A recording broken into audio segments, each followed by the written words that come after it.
Hey, what is going on, everybody out there? This is Jakejames Lugo. Welcome to the channel, and welcome to a brand new episode of A Definitive Discussion, where I bring on phenomenal individuals from all over the place around the internet, the gaming industry, and other cool places, and bring them on to talk about a bunch of interesting topics and stuff. As always, guys, make sure you guys leave me a like on this video, comment down below in the comment section. Let me know if you guys have been enjoying the series and all the cool guests I've been bringing on to the show. So today, I got another cool guest that we've met a couple times at like various events at E3 and stuff. I got Aiden Strawhun, who is a freelance game journalist, or freelance journalist in general, because she does more than just gaming. But you probably have seen her in a bunch of different places, including the Kind of Funny Games Cast Daily. You guys will probably see some of her bylines on IGN, on GameSpot. There's a lot of different places she's doing stuff. So, Aiden, what's up? What's going on? What's good? That was such a great intro. Thanks, man.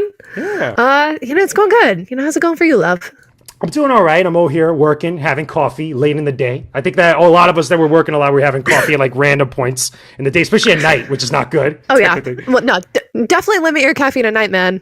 Yeah, exactly. I got to drink Number more water. one rule being a freelancer. You can't do caffeine at night. Exactly. But I do it anyway. We all do it. We all done it. You're pretty sure some of you guys listen to this have probably done it too, so don't lie to yourselves. But either way, okay, I wanted to have you on the show because obviously you do a lot of freelance work, you do a lot of different journalism work, you do a lot of different stuff out here besides all your school stuff that what you're dealing with now, because you've been busy. I know you've been talking a little bit on Twitter. You've been busy, like real busy. That's one way to put it. Yeah. Oh man, where do I start? Well, I've been freelancing for the last 5 years or so in games media, and I don't just do games, as we've already mentioned. I do anime work, I do work in trauma, I do work with marginalized communities, and a lot of you guys don't see a lot of the work that I do outside of gaming, because I just don't share that on Twitter for the most part, because most of my platform is specifically dedicated to work that I do in geek culture media, but... Yeah, gosh, where do you want me to go with that? Well, let me put it this way, because again, like you said, you do a lot of different stuff, and a lot of people obviously that've seen your stuff has been in gaming. A lot of people that listen to this show are obviously into gaming. That people that follow the YouTube channel and such. But do you feel like, at least in your own personal opinion, from your own experiences, getting exposure to other avenues, other little parts of the industry or other industries has really aided you in a lot of different stuff you do? With the writing, the podcasting, whatever else that you're a part of. Oh, hell yeah. Absolutely. And, I'm really trying to bring in a lot of traditional media. Well, what we would consider traditional. I say that very loosely. Yeah. But I'm trying to bring in a lot of those principles into gaming media because, one, there are so many controversies that happen within our culture and our subculture. And I really think that we need to be responsible and more empathetic with some of that coverage. And there are a lot of us who don't have the capability of doing that responsibly. Yeah, I agree. I think that's a good point. And, I think it's also largely due to my background in education. As you know, personally, I am currently pursuing my master's at UCB, which is University of California, Berkeley. And that's a huge honor and a huge privilege. Oh, my God. That's tough. Like yes, it's very tough. That's putting it lightly. But like last semester, I had the opportunity. I spent the entire semester trying to get that story, by the way. I worked with the Rise Center in Richmond, California, and they are a center for marginalized youth, and they focus on healing through the arts. So they have the youth there has access to mural classes and graffiti classes and audio classes and music and computers and programming and things like that. Like anything you can possibly imagine Cool. in the creative field, they have access to. And it's the most amazing place in the world, honestly. Like, I wish more places like the Rice Center existed. And last semester, I focused on their mural class, and they were creating a mural about immigration. And many of the youth that I talked to in that particular story are actually first generation themselves. So a lot of the immigration issues that are happening in our country right now are really, really present in that particular mural.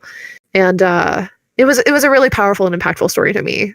So I do a lot of local journalism. I started in local journalism. And I believe, honestly, that every aspect of journalism should be local in some way. And because that's the most powerful, like, look, if you're not supporting your local newspaper, you should be. Something, it's a good point that you bring that up, because I think that a lot of the philosophies and a lot of the approaches to different forms of journalism, whether it's local, whether it's national, whether it's one industry or the other, there's a lot of parallels between them, and there's a lot of like crossover between them. Oh, absolutely. So in your opinion, at least again, to bring it back to gaming and stuff, what do you feel like is the one thing that you feel like, besides empathy that you mentioned before, one principle or one type of like approach to games journalism that you feel like is lacking right now in the industry, or at least needs to be more improved about? Like for me, one of the things that I think I've said this on a previous episode with another guest, where I look at like one of the prime philosophies of journalism. I call it the prime directive, because I'm a Star Trek fan. The prime directive of all journalism is to really inform the audience and at least allow them to make their conclusions, through all facts and stuff. That's at least, how I interpret it. So, but what do you feel like, at least with our side of the industry, what we need a little bit more of now these days? Oh man, I mean, I would agree with what you said, because as journalists, it's not our job to tell you how to feel or what to think about a particular issue. And I feel like there are a lot of websites out there that don't necessarily follow that formula, if you would call it a formula, because they do interpret the news, and journalists are not interpreters. We're not supposed to be. And I feel like that's kind of the way that journalism has gone in the last few years. And we're in a really interesting time. I think that our generation is really going to redefine what journalism actually is and what it means for everybody, even in games media. I mean, everything has to plays into each other. And if we want games media to be recognized as a form of media, we need to be treating it like it's traditional media. So I hold it to the same standards. I agree. Maybe other people don't, but I absolutely do. And we need to step away from the enthusiast aspect of what games media has been in the past and really look at it as traditional media. It needs to grow up. I agree. I think that a lot of places, not just in games media, but in journalism in general now, again, with all the stuff that's happened, obviously with the elections, with all the stuff that's gone on in the news, I think a lot of people now, this generation, at least, that are in positions that are doing stuff or making content online for people, I think that they have a real problem or issue where they don't take an objective look, not just at themselves, but at the environment around them. I think that a lot of the places that, and some people have said this too, they like getting on a soapbox and wanting to be heard rather than actually trying to say something that people should hear. That I feel like is a real big issue. Do you feel like now, with the generation that we have now, not just in games media, but just in journalism, do you feel like a lot of the conventions that have happened over the last, I guess you could say, decade or so, are really being challenged and for better or worse? Yeah, absolutely. Both. Because if we look at things like SBJ Code of Ethics, right? Yeah. That's supposedly the industry standard, right? And we also have to think about whether or not journalism can actually be objective, because we all have internal biases that we cannot help. We are all subjective people. True. And and even reviews, that is a very subjective thing. That was going to be my next question. Funny you bring that up, because I think for us, especially in games media, reviews, obviously, you have objective things if a game is broken, what's in the game and stuff like that, but it's pretty much subjective. I think that a lot of people conflate the two issues. They want reviews to be objective, not understanding that it's such a subjective thing about it. Yeah. It's how you feel about it. They're opinion pieces. And I think that part of that is on the publications that publish them and don't make it clear that, hey, this is part of our opinion section. But anyway, to get back to my point about SBJ Code of Ethics, because I think this is important to say, I don't think that necessarily represents what journalism is today. That was written by old white men a long time ago. Is it really representative of our industry today? And or is it archaic? Beautifully... And our industry has become so beautifully diverse. And I especially see this at Berkeley, because Berkeley does really focus on marginalized peoples, and which is great. I love that about it. And the beautiful thing about it is that it's really exposed me to the state of journalism around the world in all fields. And so it's everything, world news, financial, besides entertainment. Yeah. Oh my God. And so many people at Berkeley haven't even had journalistic experience, which is insane to me. Berkeley is the top public university in the world. And there are people in my program for journalism who come from science, who come from history, who come from English. They've never been journalists before. They've never had any interaction with it. And I think that is the most beautiful thing in the world, because these are people who are wanting to tell the stories that need to be told. And we really, I think our generation, we're so focused on being activists and being advocates and being powerful voices for certain issues in our society, in which I am too. I'm guilty of it. I won't lie. I'm not perfect. But we really need to take a step back and not think about journalism as bringing justice to these particular issues, but think of journalism as a way to tell the stories that aren't being told. That was told to me recently too. And that's something that was so powerful to me, and it's something else that's been really powerful to me too. When I was an undergrad in one of my journalism 101 classes, actually, journalists are the writers of the first draft of history. Your interpretations, that's going to determine how people interpret history. That's true. In the future. That's so real. if you're not being truthful, if you're not being accurate, history is not going to be accurate. Sorry, that was loud, wasn't it? No, I totally feel where you're coming from. Like, I could totally understand it because I think that, it makes sense because obviously the people that are telling other people obviously are either observers, even though they might not be directly involved with that. But I think it's also important that, the people that are actually telling these stories are coming from a genuine place of not just objectivity, but also of at least, coming from good intentions. Because I feel like a lot of times now these days, there's a lot of either bad intentions or at least, bad biases that come with a variety of different subjects and topics outside of gaming. Because again, I'm a little bit more in the gaming side and entertainment side of things, but even looking outside, towards other places like the regular news and other things all over the place, it seems like people are coming from, places where like they're either trying to hurt something, they're trying to do something for a certain goal, rather than just tell things how they are. Yeah, and we really need to think about our intent versus impact. And I don't even need to name particular instances that have happened recently. There's been a lot. With the realm of games media. But, what is your intent? And is your intent going to have the right impact that you want it to have? Is it really going to be positive, or are you going to hurt people? Something, and here's a good thing that we should also mention, because I think that's a great point, but can it also be applied to different forms of media like YouTubers? Because I think that's a huge part, and I think that the philosophies are also the same, even though they're different mediums. Well, yeah, and there's no industry standard for content creation. Is there even an industry for content creation? Who's making code of ethics for that? Who's talking about that? Good questions. Very good questions. And even with beauty YouTubers and people who receive PR, there are people who will sell their PR. And that's an ethical question too. Should you be selling things that people give to you? Can you do that? If we think about games journalists too, those of us who receive collector's editions and things like that, if we sold those, oh my God, we'd get our heads chopped off. Big time. Big time. I've seen it happen, which is bad. Oh no, gosh, you probably, yeah. It's terrible. It's terrible.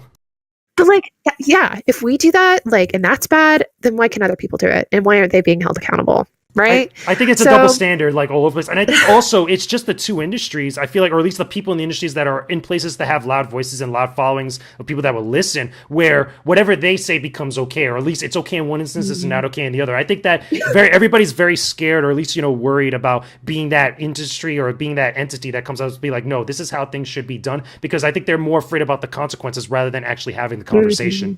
Oh yeah, I absolutely agree. But if we're not having the conversations, change won't come. Very true. Very, very, very true. Well, let me ask you this, though.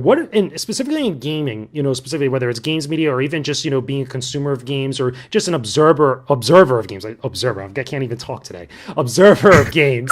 What is some of the stories that you feel are not being told? Because obviously now these days, we're in 2019, beginning of 2019 to 2020, later at the end of this year. We're getting a lot of stories now, obviously, about women in gaming. We're getting a lot of stories about minorities in gaming, whether it's Black, whether it's Latino, whether it's Asian, etc., other than Caucasian for the most part. But what are some of the other stories that have yet to really be told? Because I think I could think of a few, but just to kind of get different opinions. Oh man, so I agree with all that you just said, and I feel there definitely needs to be more coverage in those areas. But I'm also a person who is on the side of the marginalized people in the games industry. So queer, I'm a woman, or female presenting rather. I don't really know what the fuck I am. You're something. You don't know yet. You could be one of those. I'm figuring that out. I am figuring that out. Gender is a void. Gender is over. We're done here. Crazy. But anyway, I feel games are really lacking significant, meaningful, and appropriate representation of queer people, specifically trans men and women. And one of my favorite journalists of all time, there's so many trans writers that I follow in the games media sphere, but Julie Muncy and Anna Valens. Anna Valens talks so much about being a trans woman, and oh my God, her stories are so kick-ass. If you're not following her, you should be. Her handle's Space Doctor PhD, I believe. She's fucking awesome. I'm gonna look her up. Please do, because she's kick-ass. She has written so many stories, not even just in gaming, but in general about being a trans woman and the language that trans women use to describe their bodies. And it's so enlightening to me as somebody who's not a trans woman. And it's helped me learn a lot more about that culture in a way that's non-judgmental, you know, because it can be scary to ask those questions. You know, it's funny you mentioned that. It's very funny you mentioned that, because I want to get your opinion about this too, because as someone that, you know, is, again, an observer of games, of the industry, of the culture in general, I like having all types of conversations as someone that wants to be part of this industry and stuff. And I think that outside of the conversations that are within my realm of influence or understanding, I think it's good for better understanding to kind of have that with different people all over the place. One of my things that I've struggled, even with this show specifically, is like I haven't had yet an episode where I could really sit down with someone who is queer, who is LGBTQ plus or whatnot, and talk about that type of stuff, because either I feel like the majority of people either don't want to have those conversations with someone like me who isn't gay, who isn't bisexual or anything of the sort, so I don't fully understand that stuff, but I want to talk about this stuff and try to understand a little bit by having that talk. But that could be very difficult to have those conversations. Why do you think that is, at least from your perspective? So, okay, and I'll go into a little bit of my experience with trauma reporting too on this, because it's difficult as a white woman to step into these marginalized communities. That can be dangerous. You know, it can be very intimidating, because on the outside, I appear like I don't understand any of those experiences. And the reality is I do. But because I have access to whiteness and I am somewhat straight passing, people don't really see that I have those experiences and that I know what they have gone through. And so a lot of the time when I'm working with marginalized people who have been traumatized specifically, it's very hard for them to open up to me, which is understandable, you know, just given those particular set of circumstances. Yeah, of course. And I think that for people like yourself, it can be intimidating to talk about these issues when you don't really know much, because you don't want to say the wrong thing. Exactly. You don't want to offend somebody. And I think it matters the effort that you put into the conversation, and it matters how you acknowledge yourself. Like, okay, yeah, I am straight. I am a cis man, like, and I know nothing, and I am sorry, but I want to know more. As long as you're being earnest, you're being honest with who you're talking to, those kinds of conversations are fine. You know, like it's me recognizing that I am a white woman working in these spaces and how intimidating I can be, you know, and as long as you recognize yourself and the privileges that you have, that's important.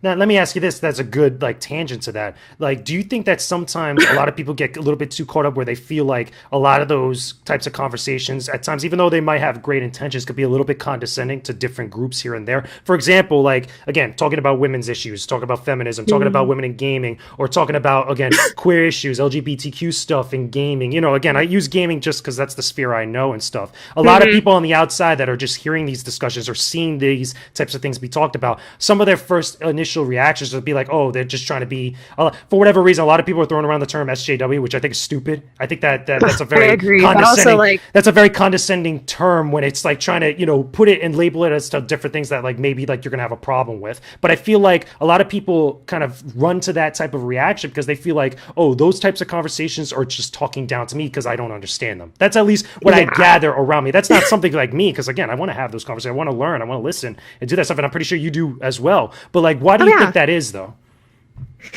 Oh man, that's hard to answer. In some ways they can be condescending. I totally agree. Because, you know, maybe you did know, and maybe you just don't want to hear it again. Maybe you don't have the energy to hear it. You know, but if you have the ability to say, keep politics out of my games, you have access to a privilege in this country that so many people do not have. And games in themselves as an art form are so political. And if you're not seeing the politics in them, you need to look again. And I think it can be hard for people to listen and just write stuff off as SWD. So we can't even get the acronym right. Yeah, right. See, that's how much I say it, right? I don't say it. It's crazy. It's not part of my vocabulary. But I think those things can be hard to want to be a part of because it's addressing a part of yourself you may not want to admit to. You know, you may not want to admit that, like, you have some deep-seated hatred for some people in this country. You know, you may not want to admit that you are ignorant to something. Or question it. I think that's also part of it too, to question it. Do you think also a lot of that does come for people that are listening to this stuff? Maybe it's coming from the people that are just initiating those conversations. Like, for example, okay, this is just a totally random example. I'm just going to pick on them just for the sake of this example. Let's say at this point, like Polygon has like a podcast where they're talking about these types of issues and stuff. And it's like somebody random, like, you know, Benkuchera or somebody. Again, not hating on Benkuchera people. I'm just using it as an example because I can see the comments right now. But, okay, it's like, you know, it's somebody, they see somebody like that as like, oh, Ben wrote this type of stuff. Oh, it's going to be the same thing over and over again and stuff like that. Or it could be anybody for that matter, or any other website out there. Do you feel like sometimes that usually it's the messenger or just the people that are just sitting down to have those conversations is what turns people off rather than the actual topic itself? It can be, especially regarding certain conversations, because you have to recognize how you are perceived in that conversation. Like, as a white person, it's not really right for me to talk about Black issues. You know, I would much rather use my voice and my privilege to amplify Black voices who are talking about Black issues. Inquire about it? Yeah, right. Because, like, why does what I have to say about, like, for example, Black Lives Matter? Yeah. Like, why would it matter coming from my voice? Why would a story about trans issues matter from coming from my voice as a person who is not trans? Right? So, I mean, in that way, I think it can turn people off. But also in the way that people don't want to confront their own personal issues. And it feels like an attack sometimes. And I totally get that.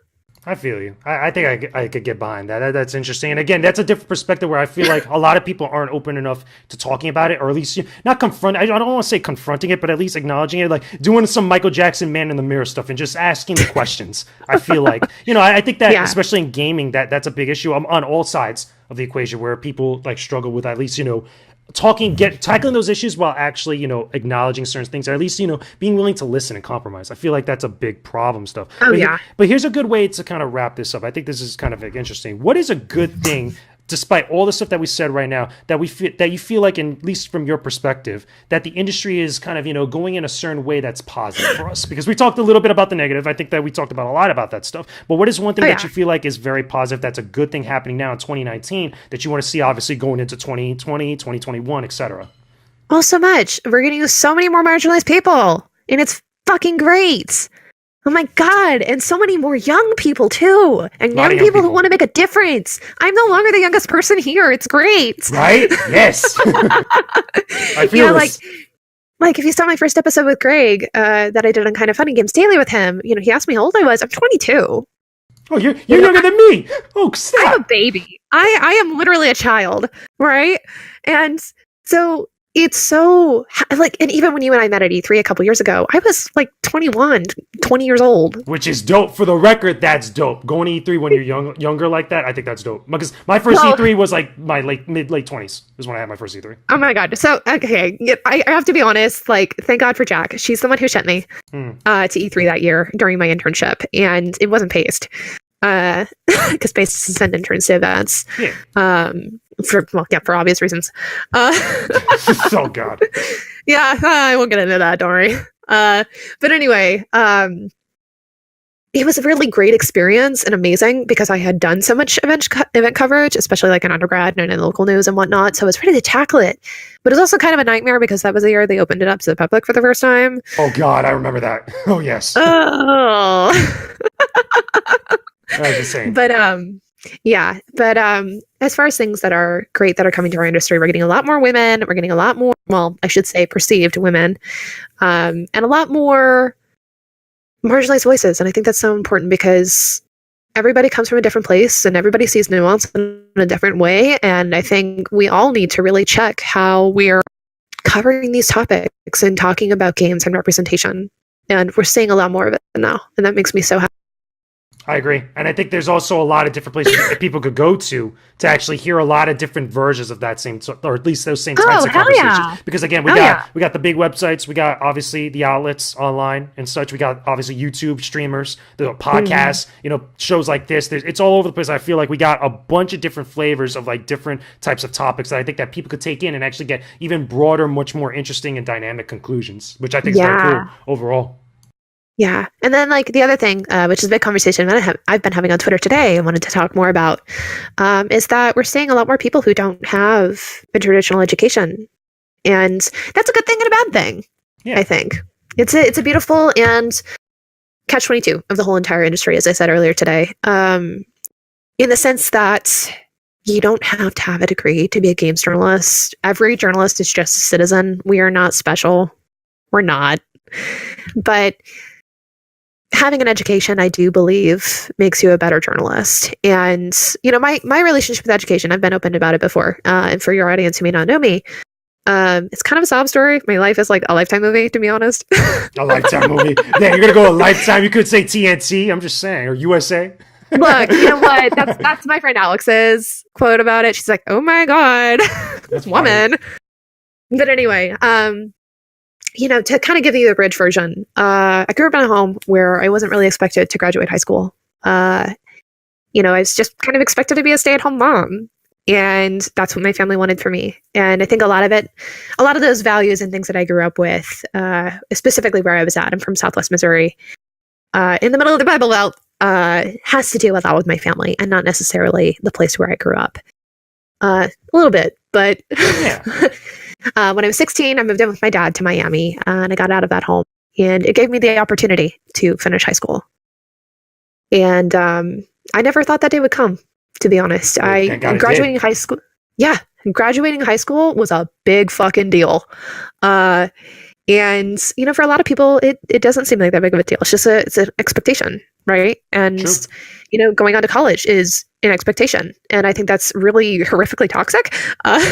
It's been like that for many, many years. Like definitely. Yeah, 80s, 90s, especially for our generation and our parents' generation too. But so I finished high school, and in high school I discovered journalism, and that's where I made the decision I had to be a games journalist, right? Which is probably the best and worst decision I've ever made my entire life. I ain't that bad. I'm just saying. I mean, it's kind of rough, but I've been in games media since I was 18. Yeah. And I have this picture of me and my dad that I share every once in a while, and we're on FGCU's library lawn. And I'm hugging the shit out of him because it was the moment that I realized I would actually be able to go to college. It's good. Very good. Yeah. Very sweet. And it's such an emotional thing for me, man. And I on my graduation day, I shared another picture of he and I did the glow up. It was great. Of the day I realized I was going to be able to go to college and the day I graduated. I feel you. And, oh my God, man. So many feels about education. Well, let me put it. I think you bring up a great point telling all these stories and stuff because I'm not done yet. Oh, okay, go ahead. No, continue. But anyway, ultimately, like I could have stopped with my bachelor's degree. I could have. And the only reason I decided to go on with my master's is because I want to teach at the collegiate level someday, and I have to have a master's in order to do that. Honestly, I think getting into Berkeley was kind of a fluke. And I say that because I got really sick right around the time of applications for grad school in 2017 for the 2018-2019 school year, right? And I had to make a decision. Do I save money to go to the hospital if I need to, or do I apply to more schools and take the GRE? What's the GRE for anybody that doesn't know? Yes, so the GRE is the graduate record exam. It's pretty much the SAT, but on steroids. Okay, cool. It's like, yeah, yeah. So if you pass it, it lasts for 10 years. You can use that score for 10 years as you apply to graduate schools, right?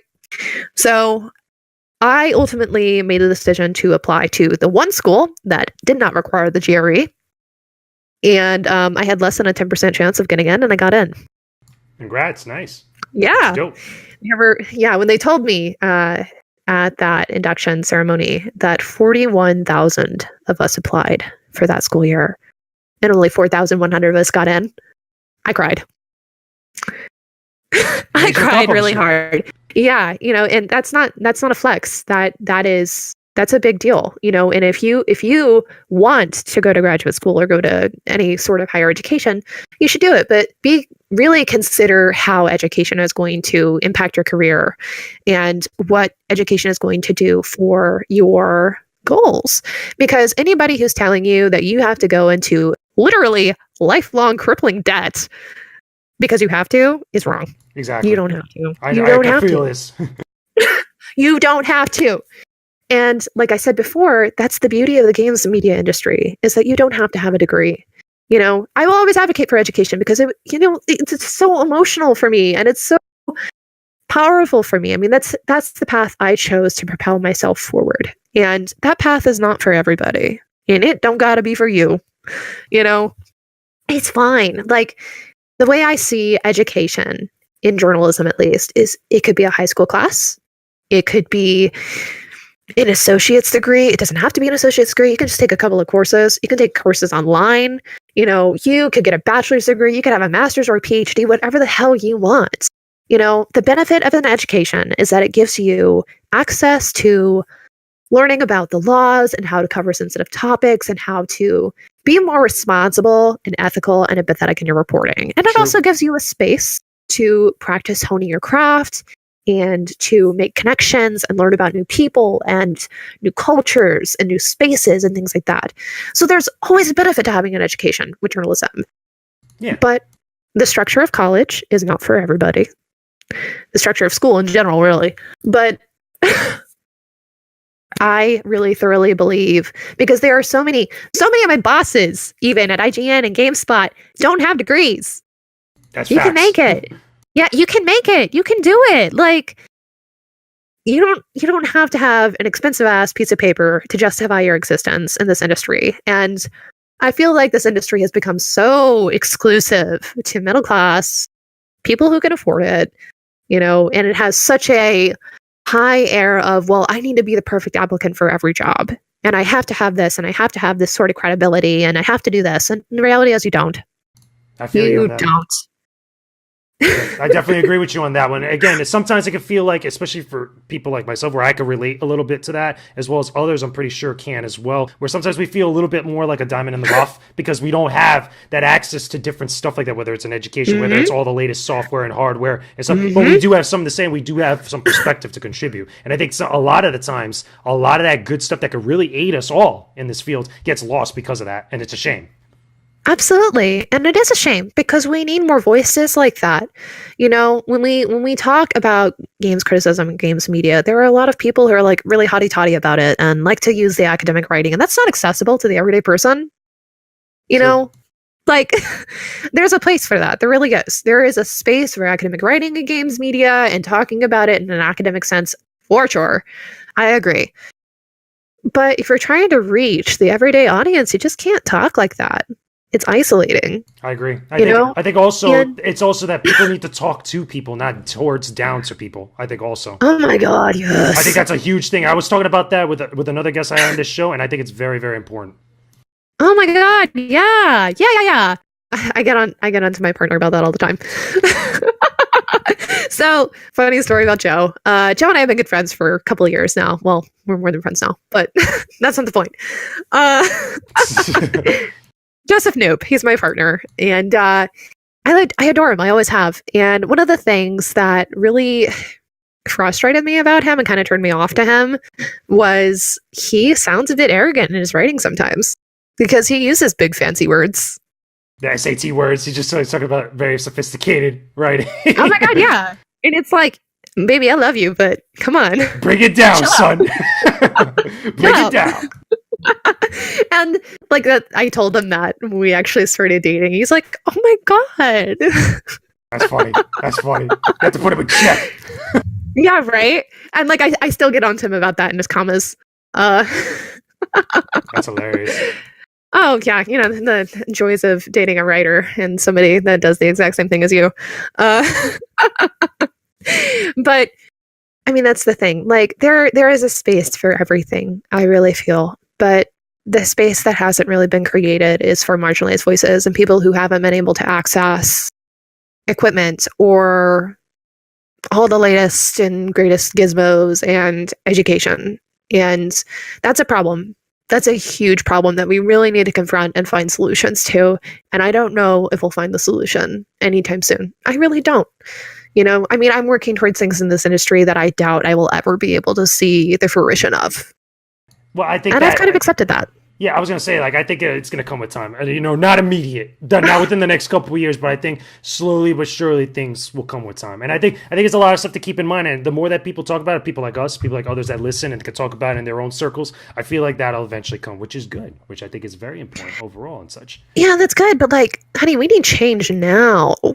Yeah, I don't think change comes fast, though. Change comes gradually. Doesn't. Yeah. It doesn't. But like, why does it always have to be about progress? That's the question we should be asking. We should be asking, what can we do more to serve these people who haven't been served before? What can we do to do better for the people who have always been ignored? I feel you. That's real. That's definitely real. On that note, though, Aiden, thank you so much for talking with me on this episode of the show. Absolutely. A lot of good talk. Hopefully, a lot of good food for thought for everybody that's listening right now. Again, let me know what's up in the comment section down below. Send Aiden some owl hugs too in the comment section. Why can't we send some more people some owl hugs? I'm just saying like that. But Or Aiden, cats. oh yeah, right. That cats. I'm just saying. But Aiden, where can everybody find you? You're on the socials right now. Where are you at?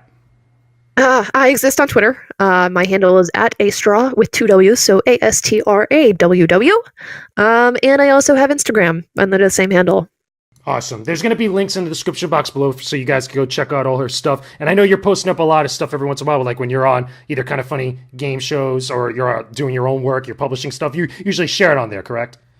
Oh, absolutely. Okay, yeah, so cool. So you guys will be able to see a lot of our stuff on there. But again, Aiden, thank you so much. We're going to talk a little bit more on EX mode.